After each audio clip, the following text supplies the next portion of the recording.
Hello, everybody. Yay. Happy Wet Nose Wednesday. So happy to have you all here with us today. Hello. And in case you are new around here, I am Hillary Buchholz, and I'm here with Patty Quinn. Hello, everybody. And we are the co-founders of We Heart Hounds. And we also have a very special guest with us here today. We do. Oh my gosh. My heart is just full of love and kindness and goodness because we have Donna Kelley from Canine Cancer Bites with us today. So happy to have you here with us. This is going to be a lot of fun. Hi. Yeah, thank you. I'm excited to be here. Yeah. So Donna has put together, if you're not familiar with Canine Cancer Bites, just an amazing place for people to go to learn more about canine cancer and a place for you to go and support others who are facing canine cancer and have dogs in need, which I just think is, you're a hero, Donna. You're just an amazing person. I have to say that right off the bat. And I'm really excited to talk about all the details that we have to cover, so everybody gets to know how wonderful Canine Cancer Bites is and all the good things that you do. Great. Thank you. I'm looking forward to it. So speaking of how wonderful you are, I love the idea of providing support to pet parents and also just some knowledge in general about canine cancer. But I would love to hear how you got started and, what sort of drove starting Canine Cancer Bites. It was kind of a slow process. My dog Jingo was diagnosed with cancer in August of 2019, and I knew about pet cancers, but in talking to people about his diagnosis, I started to realize that a lot of people didn't. So that was kind of my trigger to start raising awareness about pet cancer. I just wanted to talk to people and just share his story to as many people as I could. I didn't have any other expectations or ideas past them. It was just merely talk to people. And then 2020 hit and COVID hit. And a lot of people were having a really hard time. So I called his oncologist, Sivo Med, and I asked them if they had any families that maybe were having a difficult time covering their pets' treatments. I couldn't do a lot. Jingo was in treatment, but I wanted to help a little bit. And they had a family who both mom and dad had lost their jobs right when they found out that their dog had cancer. Wow. Oh, geez. Right. They had no money coming in. They had no stream of income. So they had no options for their dog. They couldn't even get staging. They didn't know what options were available. And it absolutely broke my heart. It was not acceptable to me that maybe they had the potential to save their dog's life, but money was the only thing. Right. So I literally went on social media and I begged all my friends and family, please help me help this family.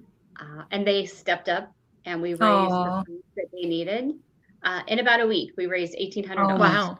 Oh, that's fantastic. Yeah, people really stepped up. And it was great. And again, I still had no ideas of this. It was two different things to me. Raising awareness and helping this family were not connected any ways to me. It was just two different things. Yeah. And then Sivo Med, my dog's oncologist, called me and they said, hey, we have a second family that needs help. Would you be willing to help them? I said, absolutely, but I got to find a better way to raise money than just my family. At some point they're going to say no. So that was kind of the point where I went, okay, well, this is something I can do. So let me actually sit down and figure this out. That was where the idea of actually doing something, an organization or something, really started. Right. That's amazing. So, there are a lot of aspects to what you're doing and the knowledge that you provide and all of that. Can you maybe describe a little bit more of how people get access to that information and then maybe how people can support what you're doing as well? Since you said you're trying to find other ways to, rather than ask all your family and friends for funds, right? Right. So as far as how they can help support other families that need assistance. Yeah. So there's a couple ways, at that point, I decided I wanted to do window clings, which were simple, inexpensive, Yeah. And I kind of brainstormed with a friend of mine who has a small company, and she makes these kind of items. And we came up with the Cancer Bites clings. Oh, I So, love that. Cool. Yeah. That's so cute. yeah, they're little paw prints. It says Cancer Bites. Yeah. And then we've kind of we've also increased that we now have cat cancer bites. Oh, that's so Um, sweet. I This was love a that. request I had two families contacted me and asked me if we could do cat cancer. So I started Okay, making those yeah. as well. Yeah. The regular canine cancer bites ones come in blue, green, white, and pink. The cats Okay. come in yellow and pink. They're 4x4, and they're just a typical window cling, but they go on any smooth surface. So your windows, I've got one on the back of my truck. Somebody told me they put one on their refrigerator, their laptop, and then I also have one on a reusable cup, in which they go really Oh, well on. perfect. Yeah, Yeah, they I go love great that. on the stainless steel cups. So these are $4. 100% of the profit is donated to Okay. the families that I'm helping. And I don't, Fantastic. there's no link. Like you can't go to a link and order. You literally just go on my Facebook, Instagram, or you email me and you say, hey, I want clings. And I say, okay, what's your address? I'll send them to you. Okay. Um, so that's the best way. If they're local in Jacksonville, Florida, they're up at several veterinarians around town. Okay. Oh, great. From the beach, Fernandina, which is about an hour north of here. Okay. And then several areas around Jacksonville have them Okay. out for sale. as Talk well. about a grassroots effort. My Yeah. goodness, that's awesome. I love that. I mean, that's you're very inspiring in the, in your thoughtfulness and your generosity, even if it's just your time and a way to organize an effort together. I mean, I just think that's so fantastic. I think it's amazing. Really do. Yeah. That's great. Yeah. Thank you. Well, and just the fact that you just went out and did it. Like there was a need, you sat down, you're like, okay, so how can I do this? From the very first, from your very first venture into it, it was okay, friends and family getting the donations, but then, okay, if I'm going to Right. expand this, how am I going to do it? And you're still, it's amazing the amount of thought and effort and energy that I'm just going to dive in and do it. And I think Right. that's amazing. All the while still dealing with Yeah. your dog who is going through, all of this as Yes. well, which it's not easy. Both Hillary and I have dealt with canine cancer differently. But yeah, I mean, I just think that's, maybe do you think it was part of your healing process to reach out and help others as well? Like, do you think it helped you go through your experience with Jenga? I think definitely it's part of it. It's a community of people who are going through something or have Yeah. been through something that Yeah. a lot of people don't understand. Yeah. And so I think having those people that can understand what you're doing and why you're doing it helps everybody. Yeah. Well, feeling a part of a and community, right? You're not alone. that support is really important for Yeah. something like this. A lot of people are not dog people. A lot of people are not animal people. And I have some of those friends, and they don't always understand the links that you go to for your pets. And that's hard, feeling like you have to defend why you're doing it. Yes. Yeah. But when you're in this kind of situation and you're people that are in the same situation, there isn't that. There's a complete acceptance and understanding. Right. And that is definitely helpful when going through this journey. Yeah. Absolutely. Yeah. That's neat. So one of the other things, you also help people find alternative sources of funding as well. So not only the fundraising that you're helping with, but also helping people if they, depending on treatments, we know that they can really run the gamut for expense and things like that. So you also have some resources or help around that as well. I do. So most of your veterinary oncologists, Jenga's included, will give you a form that has some organizations that can help with funding. Usually it's a fairly short list, but there are a lot of organizations out there. I know of at least about 12.5 organizations that help with funding with vet expenses. There's also a lot of fundraising platforms similar to GoFundMe, but there's several others available that most people don't know about. And then there's a couple of places that do pet cancer studies, and your pet can actually apply to see if they can be approved for that study. Okay. And usually they will pay for a portion of treatment if they get approved. The very first dog that I helped got approved for a study like that. Wow. They Wow. covered part of her treatment. Okay. So when you get that diagnosis, you're sitting in the vet's office and they say, hey, your dog or your cat has cancer. Part of your brain shuts down, and the other part is going so fast. Cancer, is my pet going to die? How much is this going to cost? Right. What do I have to do? Right. Trying to focus on spending hours online researching organizations that can give you each $500 when you're looking at $10,000 worth of treatment. Yeah. You don't want to do that. Many people aren't in the right mindset to do that. So I've done that. I have a document that has all these listed on it. And because one of the very first things, just about everybody that contacts me, whether they were sent to me by SIVO or they just find my page randomly, is we don't know how we're going to pay for this. We have no idea where it's going to come from. And so that is the very first thing that when I respond in however I respond to them, email or messaging, I send that document. And I tell them with my personal experience, which ones are going to respond the fastest or help them the most. And then that takes that away. They don't have to worry about that part anymore. So yeah, that's huge. Like, just to have that resource and having done all of the legwork to kind of compile it is because you're right. You're just not quite in that mindset to be able to really do that. So that is huge. Well, and you want to focus on your pet, your dog, your cat. You don't want to sit online for 4 hours. Looking at I've been that person, actually.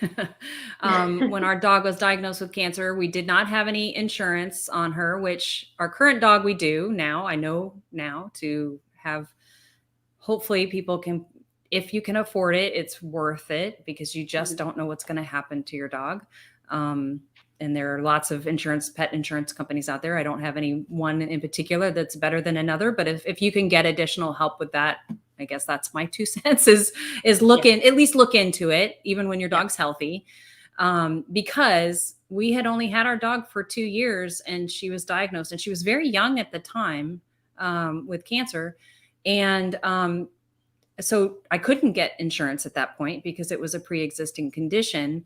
And I did go online and look and try to find sources for funding, but for whatever reason, the places I was looking at, she didn't qualify or we didn't qualify, or it was one of those things where there was just I couldn't find any resources to help us. So we did end up using like Care Credit, which I know is something that a lot of people are familiar with to kind of help. So you're not paying necessarily the interest rates on it, but it ended up being $10,000 of chemo for 8 months for her, which of course we would have sold the sun and moon and stars to, like, it was almost like, I don't care how much debt we're going to go into. We just wanted to give her the best quality of life for as long as we could and all of that good stuff. Right. And kind of just deal with the aftermath later.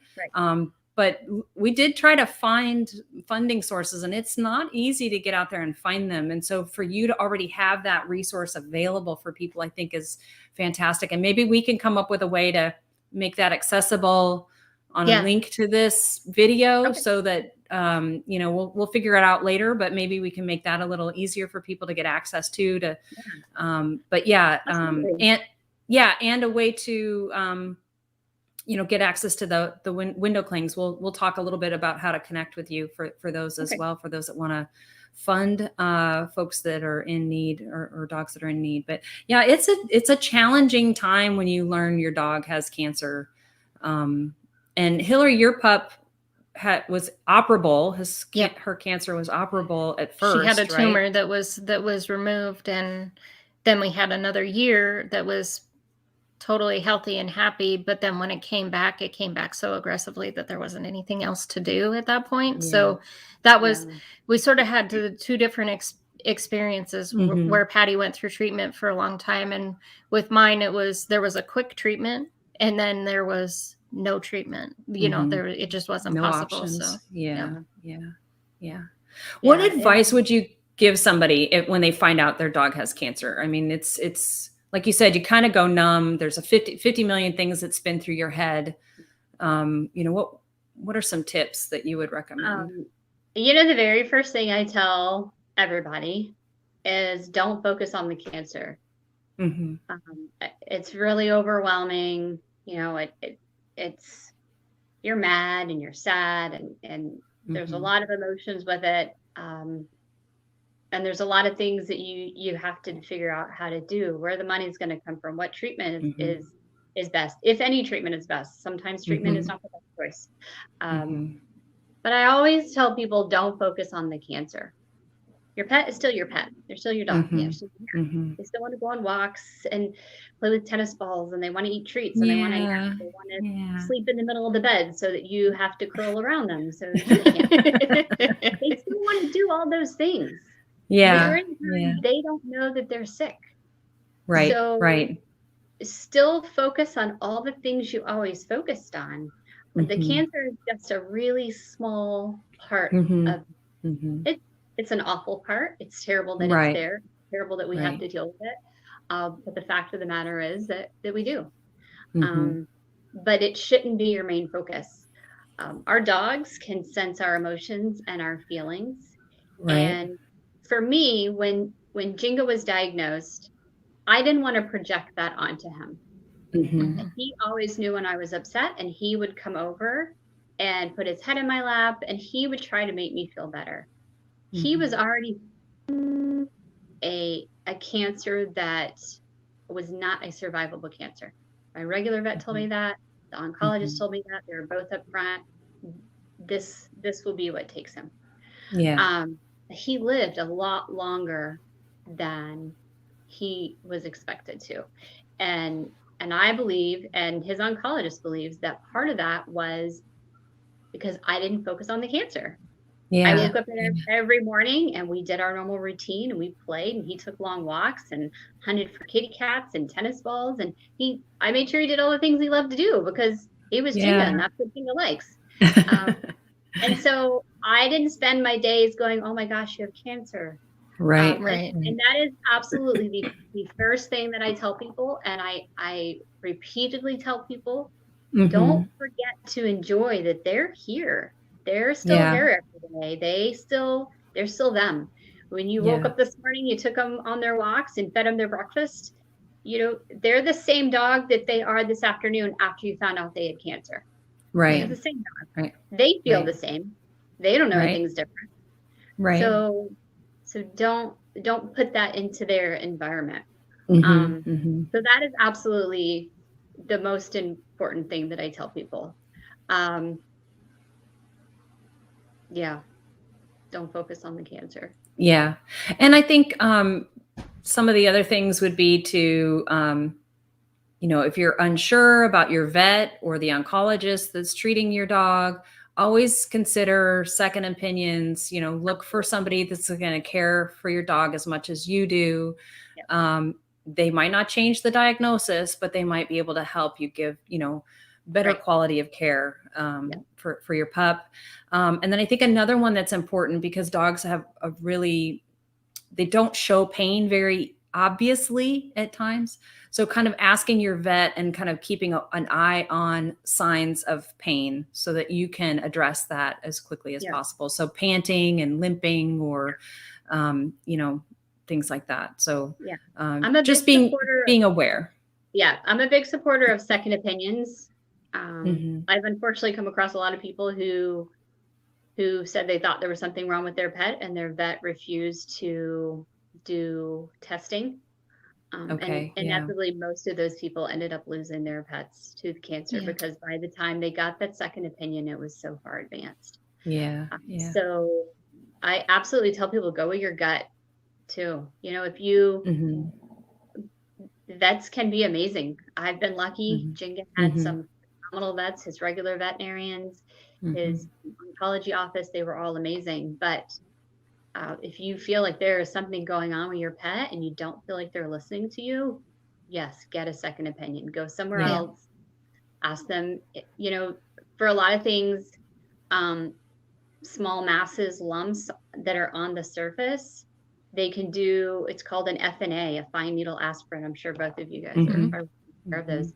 It's inexpensive. It's fast. It can potentially give you a lot of information about what's going on, and it's virtually right. And there's no reason, if you have something you're concerned about, there's no reason why a vet should not do that for you.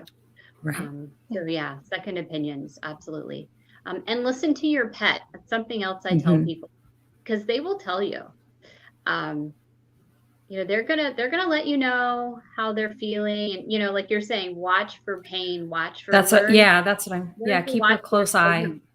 And listen to what they're telling you, watch what they're showing you. Because that's and respect that. I think people look at me weird sometimes when I would tell them that I respected Jinga, you know, and that I was going to listen to what he was telling me, respect your pet.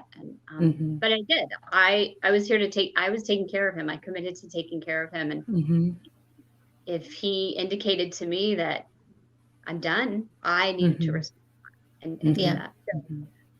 So yeah, listen to them and respect what they're telling you. And second opinions. I think too, having somebody else, whether your vet is obviously a great one, but another one of those people that are your husband, a kid, somebody that is around the pup a lot as well, so that you can kind of bounce some of that off of them too. Because you can say, am I, you know, like, they didn't quite eat as much this morning. Like, what have you noticed anything? Like, being able to bounce some of that stuff off of somebody else helps, you know, makes you feel like, okay, I'm not crazy, I'm not reading into it, you know, this is something that I want to investigate further. And right.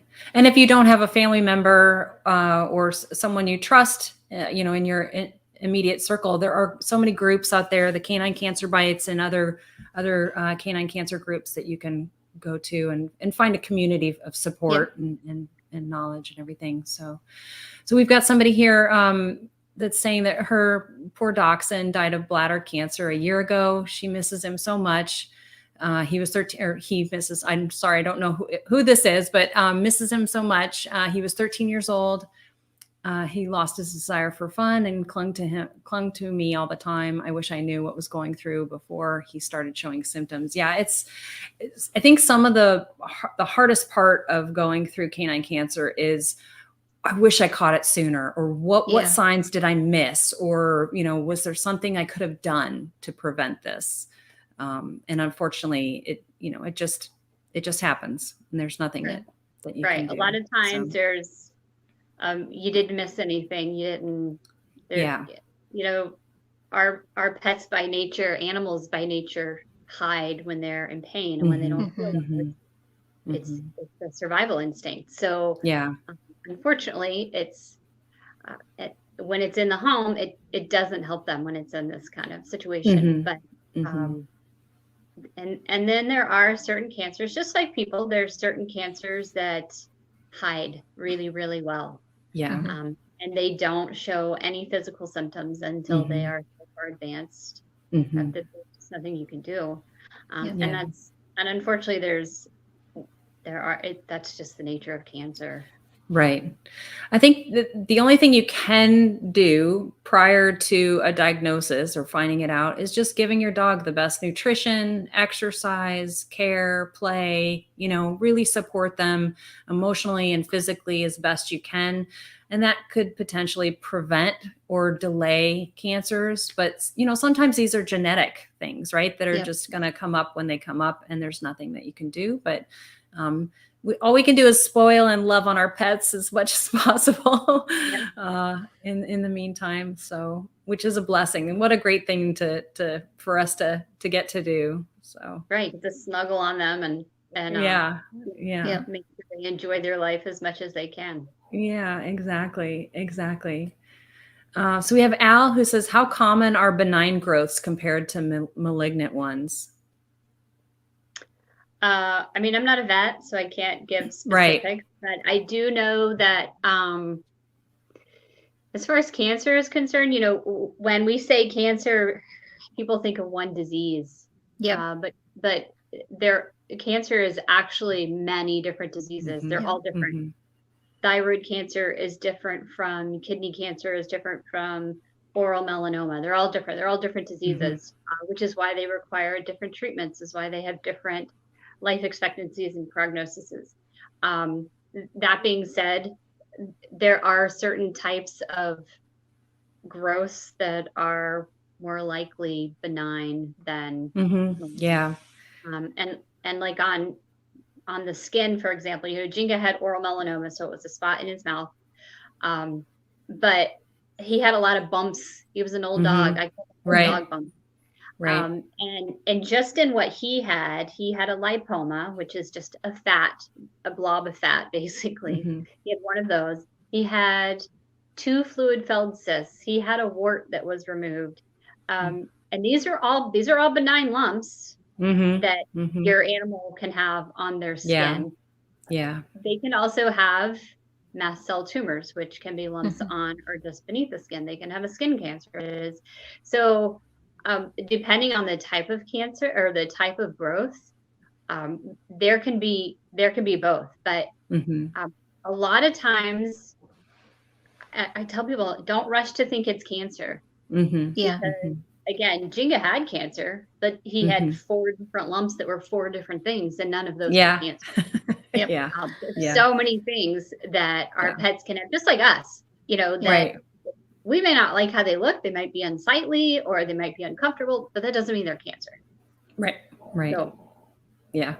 Yeah. Our first dog, Daisy, she lived to about 16 and a half years old. And I think before she passed away, she probably had a dozen little fatty tumors, like just little bumps and lumps all over her, and I think she had a cyst and stuff that we ended up having removed. But I mean, if one's better, more common than the other, maybe the benign ones are more common, but it's kind of basically what you do is just take your dog to the vet and see what they say, right? Like get the needle aspiration. It's just a little poke from the needle. They take a little sample of the little fatty tumor or whatever that little lump is. They put it under a slide and they can take a look at the cells and say, pretty much, is it cancerous? Do we need to look into this further? Or, oh no, this is just little fatty cells, or this is nothing. It's no big deal. So yeah, just taking your pup to the vet is the best way to relieve anybody's stress or worry about what those might be. So yeah. And I know, right now, a lot of vets' offices are behind. They're kind of overloaded. And so, like, I've talked to people who they can't get into the vet for 3, 4 weeks, 5 weeks, 6 months, 6 weeks. So you can always monitor. You get a lump or something, take a picture of it. Yeah. If your pet will lay still long enough or stand still long enough, like put a ruler next to it when you take. That's a great idea. That's a great idea. That's what our vet does. She'll take a little ruler and she'll measure it, and she's like, "Oh, let's just keep an eye on this for a couple of weeks or a month and see what happens the next time." That's a fantastic idea. But if you don't have calipers, you just put a ruler down, take a picture. I love that idea. And then, do some little photo editing where you put the date on it. And then the next week you do another one. And then you can see if you can't get into the vet. And then also if you can't get into the vet right away, you can take these pictures and then send them to the vet and say, hey, here's what we're looking at. If you have a really good vet. Jinga's vets were wonderful. I would do that. He had side effects after radiation. He had an ulceration that showed up on his lip. And so I would take a picture of it every morning, and then I would pick collage it and send it to them so they could see how it was progressing and if it was time for them to call in a topical medication. That way I didn't have to stress him out by putting him in the car and taking him to the vet and waiting and then for them just to look at it when I could send them a picture. So pictures are always, if you can't get in or if you're not sure if it's changing, if you're like, oh my gosh, I think it's different, but I'm not really sure. Pictures, video, kind of stuff. Yeah. Yeah. Yeah. Yeah. That's huge, hugely helpful. And it's data that the vets and the vet techs can use to help treat, and they can recognize how quickly or how slow something's happening. And it helps with a more specific treatment plan, which I think is important. And too, if it's growing quickly, they're going to find a way to get you in there and get it taken care of, because obviously this might be something concerning. So right. Definitely document as well as you can. Yeah. So we've got Beth Ann. She said she lost a German Shepherd suddenly to cancer in February of 2020. She didn't show any signs of being ill until she suddenly got ill and then collapsed, and they're heartbroken, of course. And I'm so sorry for your loss. And anyone who's lost a pup to cancer or anything, they're family members. It's really devastating. When it happens, and it's sometimes a really difficult thing to get over and get through. But I think just knowing that the day in and day out, if you're doing your best to give them their best life ever, with exercise and play and food, and because we're all going to reach that end, right? So just really supporting your dog to the best of your ability. We all have different abilities, and that's okay. Just loving on your dog as much as you can. That's all they ever want. That's all they give us, right? That's the best thing they give us. So the best thing in return is to give that back. So, it's hard. It's tough. But it just means that's how much, the more we hurt, it just shows you how much more love we got, from them at the time that they were with us. So, so it's to me, I like to think of it that way. Is, as much as I hurt, that's as much love as I got. So if you're hurting an awful lot, you got an awful lot of love. So I just told somebody that yesterday, that I understand that the reason it hurts so much since I lost Jinga was because he was so amazing. So much, and we had such a great So then it kind of turns it around to, it hurts a lot, but we had this much time, and it was amazing. And so it was, if all that really wonderful and amazing is why it hurts this bad, then okay, it's okay. Because laughing until you cry, because it's something they do. Being able to watch a video of them 20 times over and you're still laughing, that's good. Being embarrassed by something they did, but you don't care because it's so funny. Yep. Well, and just I think, and then just remembering the joy, their dogs bring so much joy into our lives. And we had Clover as the one that was diagnosed with lymphoma and passed away with cancer, and we only had her for 2 years, expecting a long, happy life with her because she was fairly young. But knowing I wouldn't trade those 2 years for anything, having her in our life. I mean, she was just a joy. It was the happiest dog we ever had. And, so brave going through the chemo that she did and everything. And we were just so lucky to have that extra 8 months with her, that we, wouldn't have had otherwise. So, it's a skill. I think you have to really kind of help yourself focus on those kinds of things to get you out of some of the grief and the sadness and all of that. But there's hope. There's always hope. And, focusing on gratitude and joy are really important things to do to help everybody get through those sad times. So,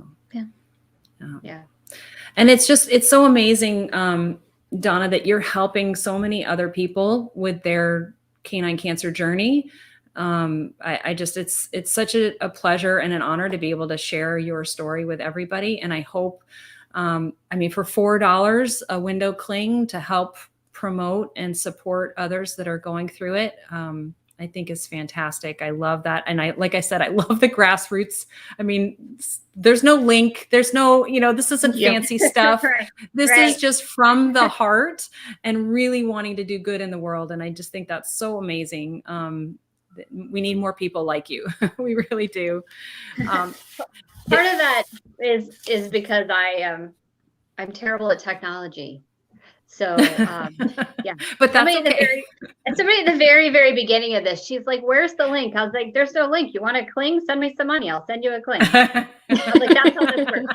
She's like, "Okay." I was like, "Yep, that's it." So what is the email address for folks that if they do want to, and I hope buy a bunch of window clings. Let's support Donna. Let's really get behind what she's doing. You can also, several of the pets that I'm currently helping have Waggle accounts. They have GoFundMe accounts. Okay. So you can always, I always share those on the page. You can always donate directly into those. Some people feel more comfortable donating directly into their accounts at the oncologist. Sure. That's fine. You don't know me. I'm completely okay with that. The families are obviously definitely okay with that. So, but as far as through me, the email is caninecancerbites@gmail.com. Okay. Facebook page is Canine Cancer Bites, but it's facebook.com/pet cancer bites. Right. And then so Pet Cancer Bites for the Facebook address. Yes. And then Instagram address is Canine Cancer Bites as well. Okay. Great. Perfect. And then the logo is our profile picture. It's a new logo that was just developed about 2 or 3 weeks ago. I'm really excited about it. Jinga's picture is in the center of the logo. So it says Canine Cancer Bites at the top, and it says "We Fight Together" at the bottom. And then there's a picture of Jinga smiling. It is literally a smile. It's the best picture ever. And so that's the logo. So look for that logo. A little black dog with a big smile on his face. And Canine Cancer Bites, we fight together. Yeah, we were in the middle of chasing tennis balls, which was his favorite activity in the world, next to eating peanut butter and chasing kitties. So he was happy. That's fantastic. Oh my gosh. And there is a link to the Facebook page in the description, so you guys can just click on that and that'll take you there as well. And I think the email is also address is in the description. Make it easy for everybody. Thank you so much, Donna, for being with us today. Really just warmed my heart, and I'm so happy to support and shine a light on all the wonderful things that you're doing. I hope this continues to flourish, and I hope the word spreads and more people get the assistance and care and support that they need to help their pups get through this. So I think it's fantastic. Thank you so much. You're very, very welcome. And thank you everybody for being here today. If you're watching live, and if you're watching on the replay, please let us know and share your story. This could be a wonderful place, again, another community to build on what Donna's doing. So thank you so much, everybody. Have a great day. This was great. Thanks. Take care. Bye-bye.